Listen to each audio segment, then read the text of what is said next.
Hello Blizzard fans, this is FalconPaladin coming to you with yet another daily Blizzard upload. This is a game between CranK and Barcode on Terraform, the latter edition. CranK is a Korean professional player who goes random on the Legacy of the Void ladder, which I really appreciate. I have a link to his YouTube channel and his Twitch stream in the description. Go ahead and follow him on Twitch, subscribe to him on YouTube because he's a really fun watch. He's very funny when he's casting. He tries different strategies because he goes random, doesn't really care if he wins or loses, but he wins most of the time, so hey. Alright, in the bottom right of Terraform, the latter edition, we have the red Zerg player. It is CranK.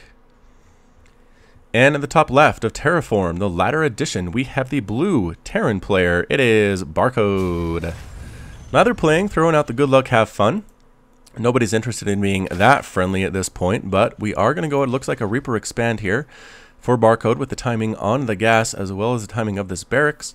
Might send out an SCV to scout as well. I think that's what this guy's going to go ahead and try to do. We will follow him, as it is always fun to follow SCVs in their jaunts across the map. Think about it. If you're an SCV, all you do all day is work.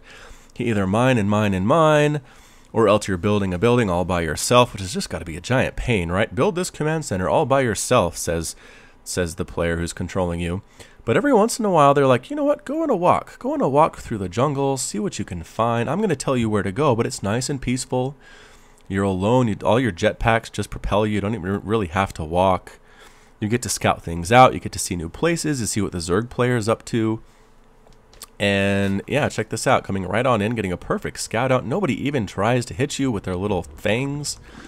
Just a nice place. Sure, you have to go over the creep, and that's kind of gross, and it probably smells bad. But all in all, I think it's probably nicer to be a scouting SCV than be any other kind of SCV, because sometimes you're even asked to attack the enemy. Oh man, that's terrifying indeed. Like, there's an SCV Marine all-in, and you're like at the front lines, and people are shooting at you and clawing at you and shooting energy balls at you, and you're just dying left and right. All your friends are getting massacred, and the Marines are behind you just using you as human shields, and it's a very, very terrifying experience. I feel that like SCVs would prefer to scout over anything else they are ever asked to do. So CranK did go for a 15 hatch, has the spawning pool, has metabolic boost, coming out at the same time, keeping the workers on the gas, which tells me he's going for a quick lair, which is pretty much the meta right now in Legacy of the Void. You want to go for that quick lair because it is good to have the higher tech units against Terran. I haven't seen a lot of Baneling Muta. It seems like most players want to go Lurker Hydra or else Roach Hydra, try to make that work with some Ravager play as well. I haven't seen too much success with Ravagers against Bio Terrans. They are pretty good against Mech though, just because they can take out tanks fairly well, because tanks can't dodge the Corrosive Bile. They can also take out Liberators, okay, because again, Liberators can't really dodge when they are deployed into Defender mode. So, I don't know, Ravagers have their place, but it's not really against a Bio player, and that might be what we're seeing here, although we have some Marines out, 4 Marines, but it looks like we've halted Marine production. And yes, we're throwing a tech lab onto that and going for Hellion production here, as well as a starport. So it's a 1-1-1 build. Barcode hasn't really given out his hand yet, really showed his hand at this point. Overlord on the high ground, a place where it cannot be spotted. Same thing over here, can't be killed by Marines from the low ground until they get a medevac out to spot for them. Or I guess they get scanned. Where did that scan go? Right here on the main. So the scan sees the lair, sees the timing on the second gas, says, alright, CranK is going to go ahead and try to tech up here a little bit. He's not going to go for a mass Ling attack, which is probably good for Barcode, because it doesn't have much right now. Like 20 Lings could probably get in here and just wreck this entire base, so I don't know. Here come some Lings trying to kill Hellions, though, and they're going to get roasted to death, because Hellions are good at kiting Lings. Another one dies there. They will continue on their way to the natural. We'll see what CranK has ready for this. There's the Queen, ready to get some shots off, and another Queen back here as well, getting some quick spines shoved at the direction of that Hellion, gonna shoo it away. There's no third base yet for CranK, which is kind of surprising. Usually, I mean, you have to know by now there is an orbital command at that second base for the Terran player, but CranK doesn't really have any designs to do that quite yet. He's getting a fairly quick spire here at the 4-minute mark. He might have started that even sub 4 minutes. And there goes that second extractor at the natural, so he is very, very gas heavy. This might just be a Muta opening, which can be pretty good. That's something that Protoss players have complained about, is that the Muta timings are a lot faster than they used to be in Heart of the Swarm. You have to be more ready for it.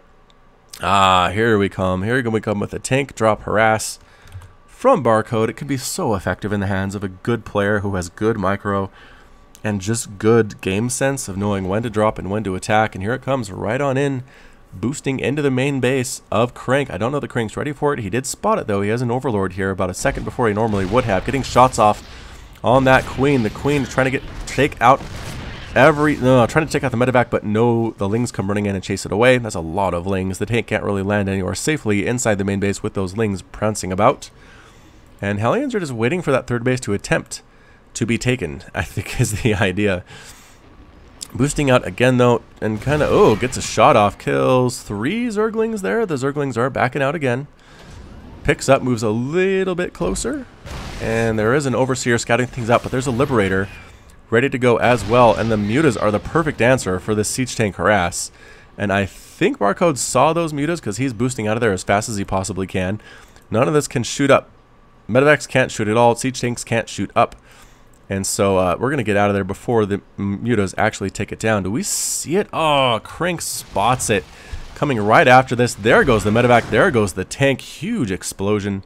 Nice pickup there for CranK. He didn't lose any drones to that harass at all. He is still down 43 to 48. He had to cut some workers to make these Mutas come out as fast as he did.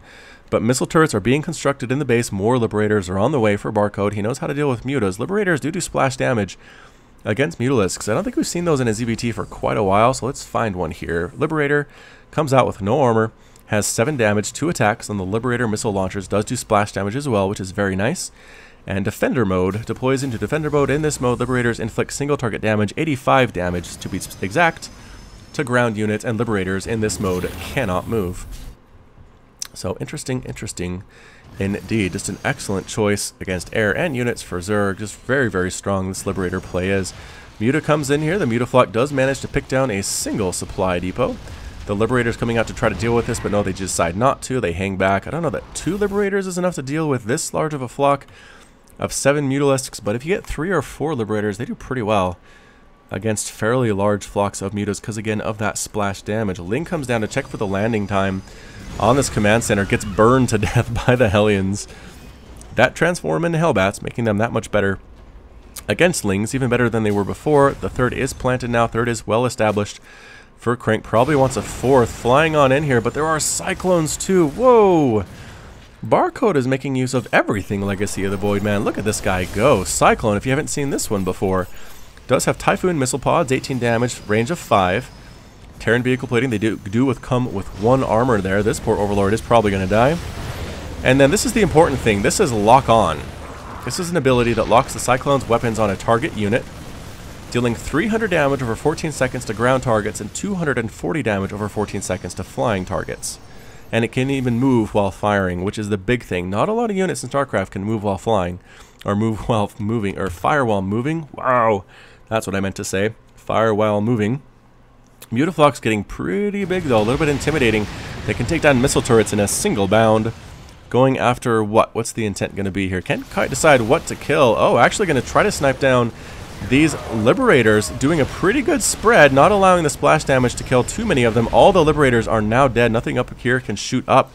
The Mutas have free reign to go after add-ons here. Getting a Tech Lab, getting another Tech Lab possibly. Oh, another Liberator pops out at exactly the wrong time.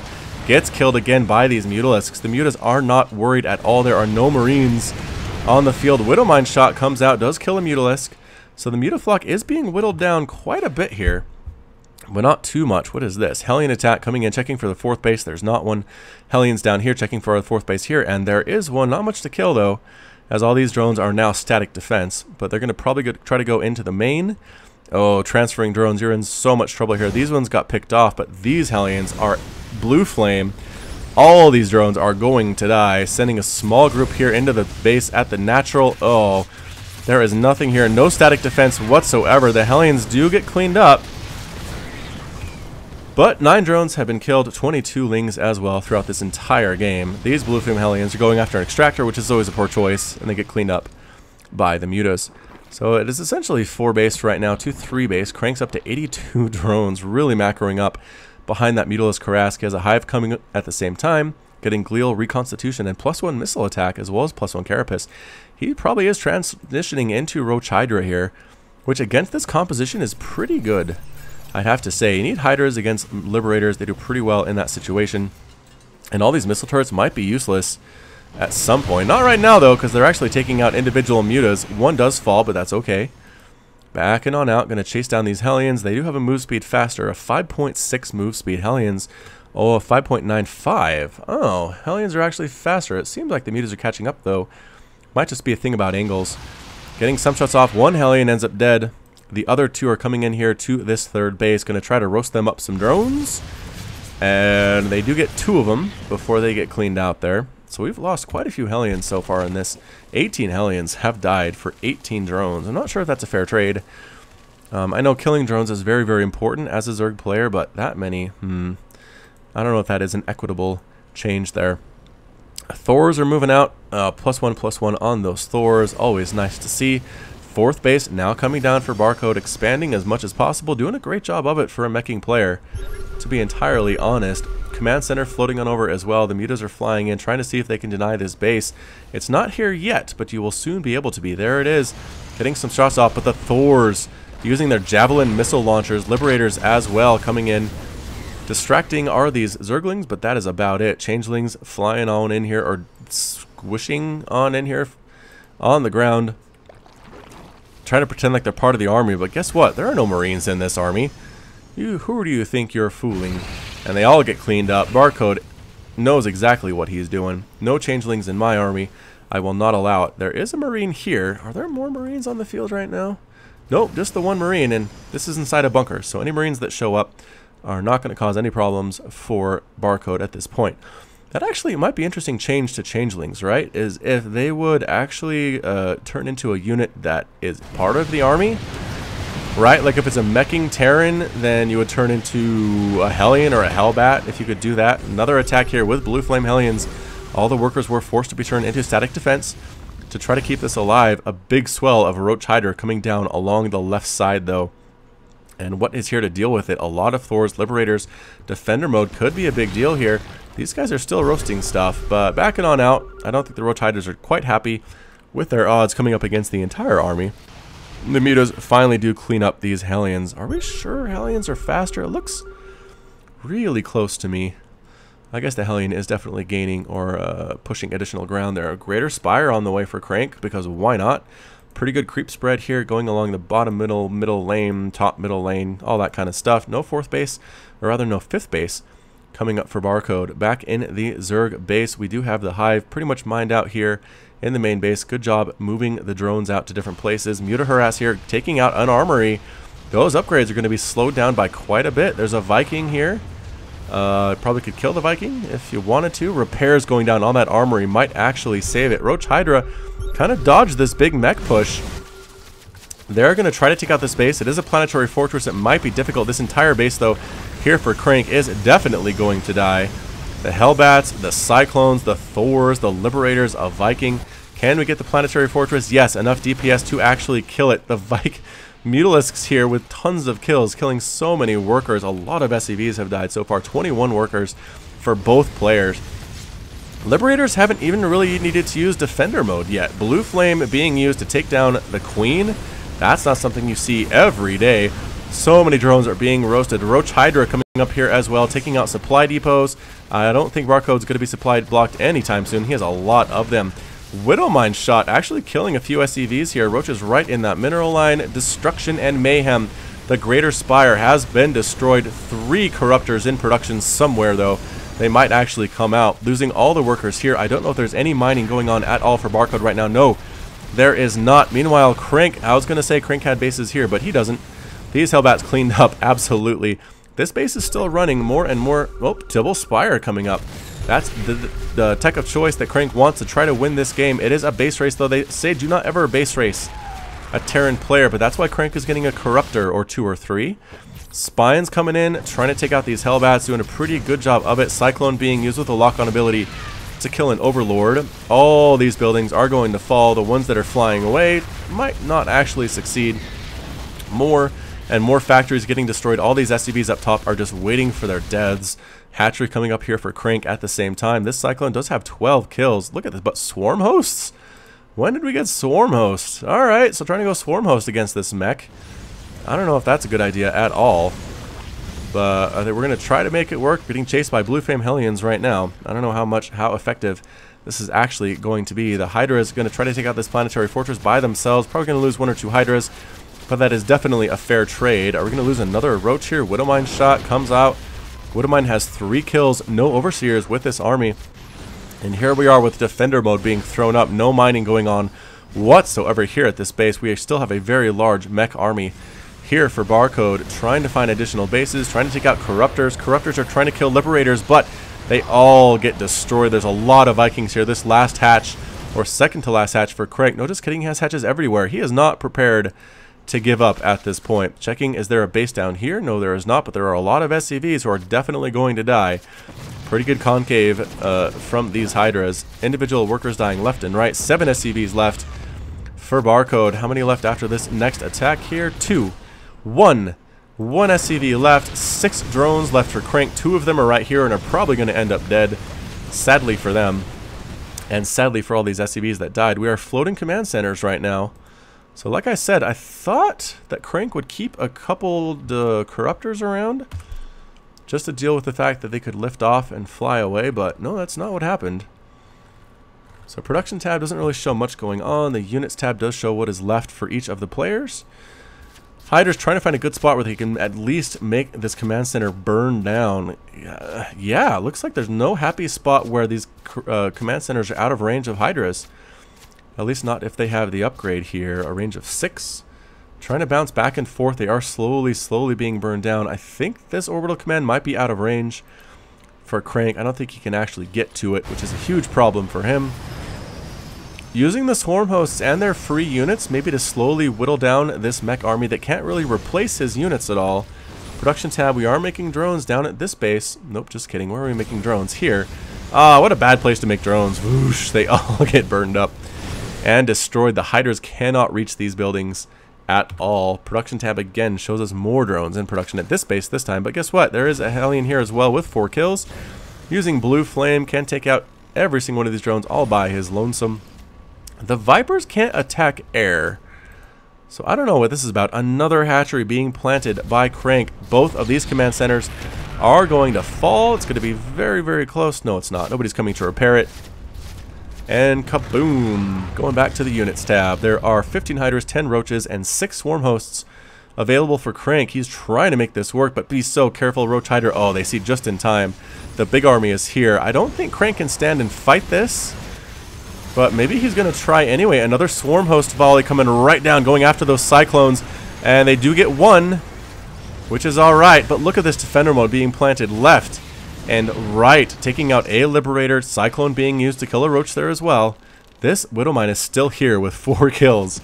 Standing in here and fighting as best they can, trying to whittle down. Defender mode is thrown up. A shot. No shots are available. Slowly kiting, trying to make the most of his units is CranK, standing in, sniping off individual tanks, individual Hellions, just deciding to make a stand for it here. Blinding Cloud going down on the Thors, and Thors are actually following left and right here, but all the Hydras are gone, all the Roaches are gone. There are a couple Swarm Hosts left, and that's it. CranK calls the GG. CranK is defeated, and CranK has left the game. Barcode being victorious. So pretty fun ZVT there. Thanks again to CranK for submitting that. Again, he does submit both wins and losses because he doesn't care, right? Wins are wins, losses are losses. Move on and play the next game. So yeah, I just feel like excellent composition here from Barcode. The Thors were good against air units. Cyclones again good against air units. Liberators as well for that ground mode, and the anti-air just chose units that had great utility against everything that Zerg can do. Obviously, there were the Hellbats and the Hellions that were great use in the harassment and in dealing with Hydralisks and Zerglings. The Roach count never was really high enough. Swarm Host either to really deal with this meching army. Didn't get, I don't think CranK got enough Vipers until it was a little bit too late, which might have cost him the game, but what do I know? I am not a Grandmaster level player. So, this has been FalconPaladin with yet another Daily Wizard upload. Hit that like button, hit that subscribe if you like what you saw and what you heard today. You can also catch me on Twitch, Twitter, and Facebook, all at /FalconPaladin. And until next time, as always, you take care of yourself.